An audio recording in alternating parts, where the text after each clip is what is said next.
Halo rekan-rekan mahasiswa Universitas Darbuka, kembali lagi bertemu saya dalam mata kuliah pengembangan SDM, di mana kita di dalam sesi 5 ini ya, kita nanti akan membahas tentang yang namanya eh, pelatihan dan pengembangan bagi eksekutif, manajer, supervisor, dan karyawan teknis.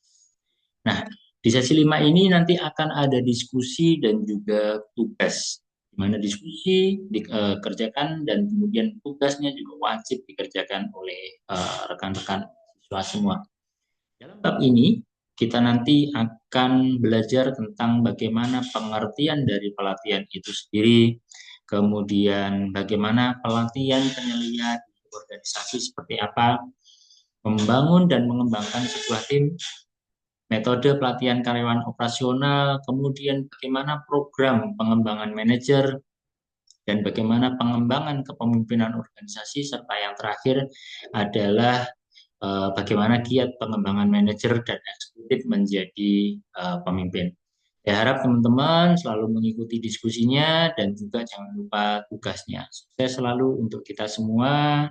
Terima kasih. Semangat untuk berjuang.